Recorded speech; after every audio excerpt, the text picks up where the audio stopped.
Hi, I'm Chris Colvin. I'm the founder of In the House, and every Friday at noon Eastern Time, we have GC Casual Friday.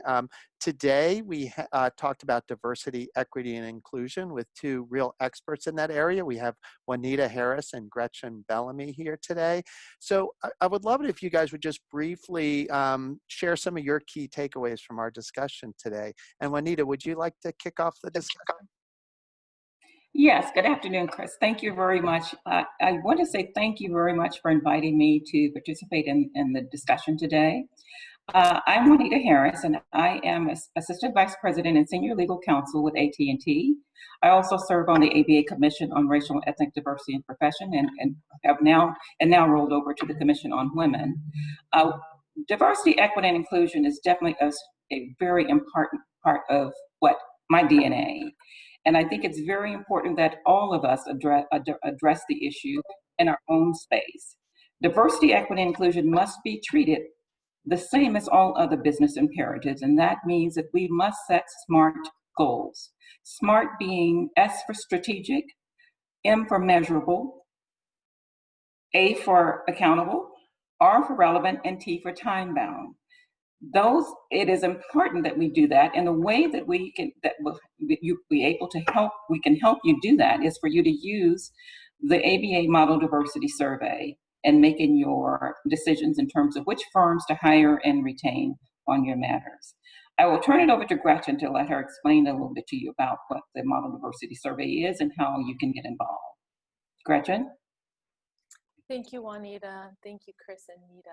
I'm Gretchen Bellamy. I'm a Senior Director for Diversity and Inclusion at the University of North Carolina, Chapel Hill. I'm the founder of Bellamy Management Consulting, and I'm also a special advisor to the American Bar Association's Commission on Racial and Ethnic Diversity in the Profession.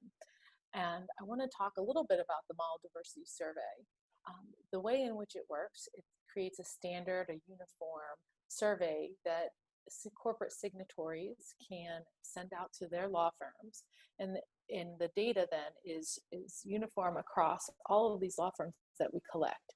What it offers for the signatories is real-time access to the data for their firms that they do work with, but also all of the other firms that they may not currently do work with, but may choose to in the future.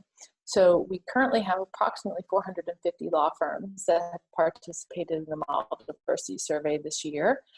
We have approximately 120 corporate signatories. And what the signatories are able to do is go into the platform that was graciously given to the ABA by Microsoft, and they can look and see the trend analysis and data for all of the questions that we ask for 3 years. And this helps the signatories and the law firms work together to make changes that will advance diversity, equity, and inclusion in the legal profession by seeing what those measures are and finding the ways in which they can work together to increase diverse representation in the legal profession.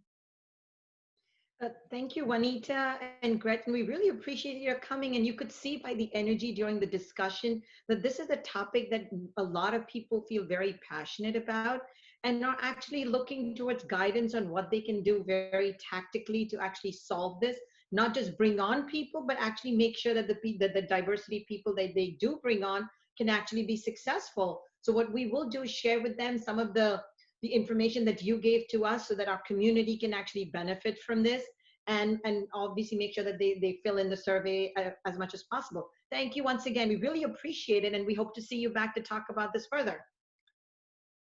Yes, thank you. Thanks for sharing your time and your expertise today.